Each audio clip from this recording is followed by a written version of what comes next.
Students of class 5, welcome you. HMS Education, Punjab Paris. In this class, I teach you a sample of a biography of Sarojini Naidu. A sample of a biography Sarojini Naidu. Sarojini Naidu के जीवन चरित्र के बारे में पढ़ते हैं इस समय। Sarojini Naidu also known as the nightingale of India. Sarojini Naidu को भारत की नाइटिंगेल ऑफ इंडिया की उपाधि दी गई थी।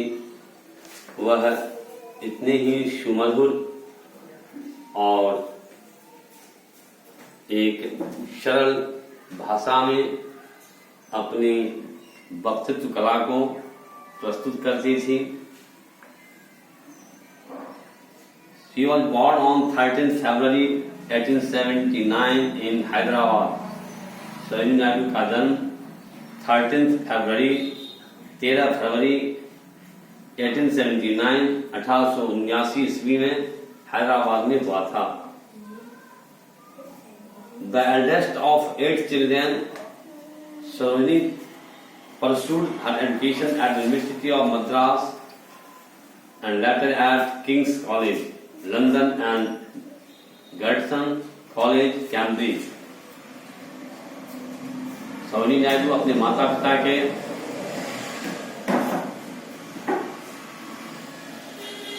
सरोजिनी नायडू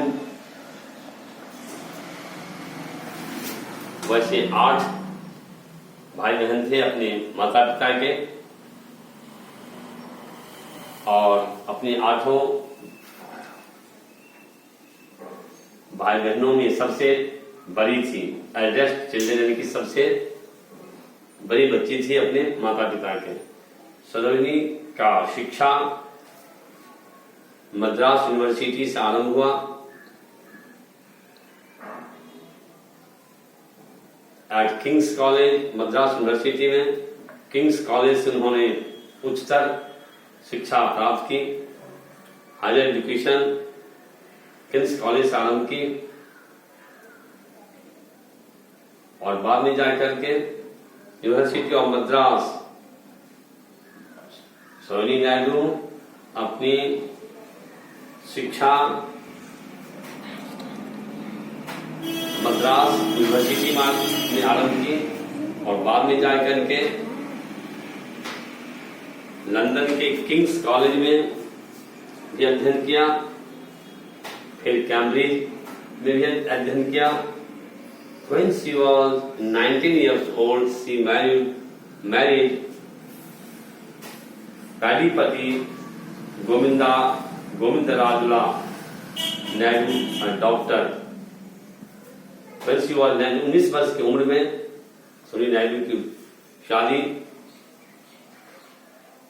पैडीपति गोविंदराजुलू नायडू से इनका शादी हुआ, जो कि एक डॉक्टर थे। Sarojini Naidu was an active participant of the Indian freedom movement. Sarojini Naidu Bharat की स्वाधीनता संग्राम में एक सक्रिय स्वतंत्रता सेनानी थी। इन्होंने एक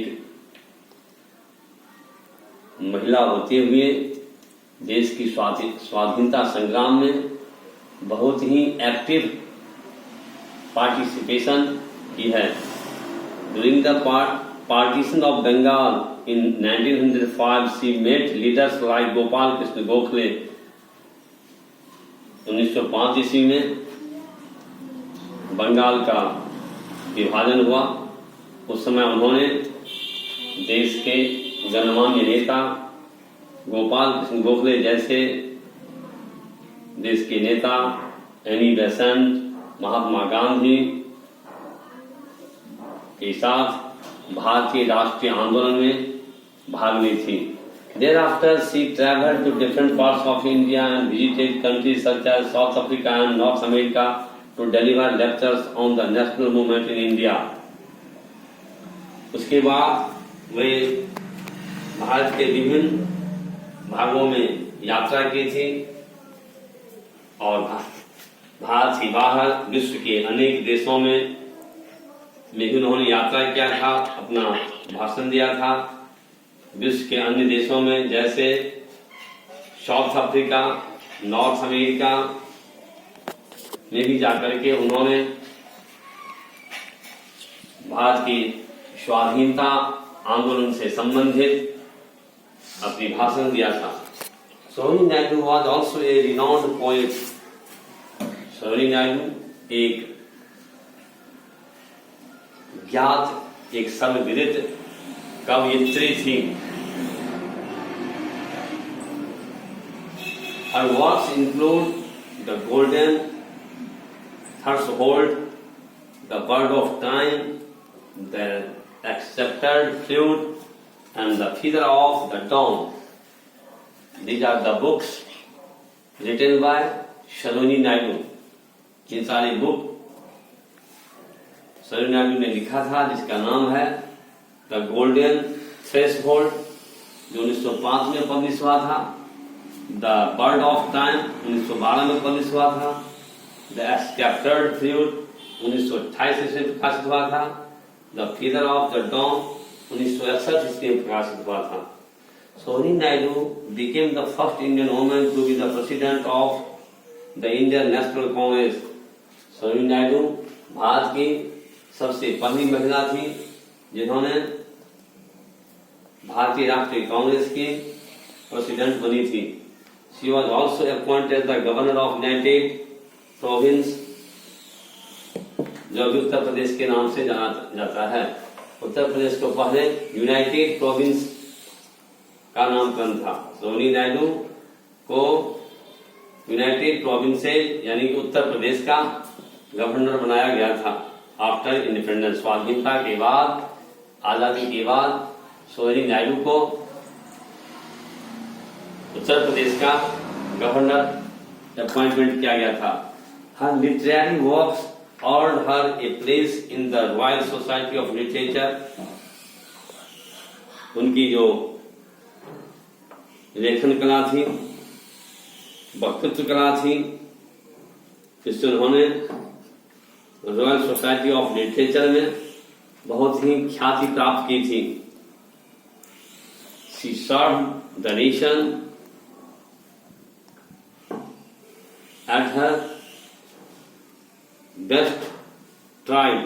उन्होंने भरसक बेहद प्रयत्न करके देश की सेवा की थी। She died on 2nd March 1949. Sarojini Naidu died on 2nd March 1949. Sarojini Naidu का मृत्यु 2 मार्च 1949 ईस्वी को हो गया। वे देश के बहुत ही सक्रिय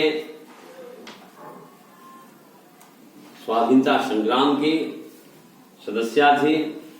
देश के विभिन्न भागों में जाकर के देशवासियों को, नर नारियों को स्वाधीनता संग्राम में भाग लेने के लिए प्रोत्साहित किया था। न केवल भारत बल्कि विश्व के अन्य देशों में जाकर के भी, विश्व के अनेक देशों में जाकर के भी उन्होंने अपनी सुमधुर सरल भाषा से लोगों को प्रभावित किया था। इस प्रकार से उन्होंने देश की बहुत ही सेवा की। Students, in the next class I will teach you about the true Satyagrahi in the next class। उसके बाद मैं आपको अगले क्लास में एक ट्रू सत्याग्रही के बारे में पढ़ाऊंगा। Okay, thank you.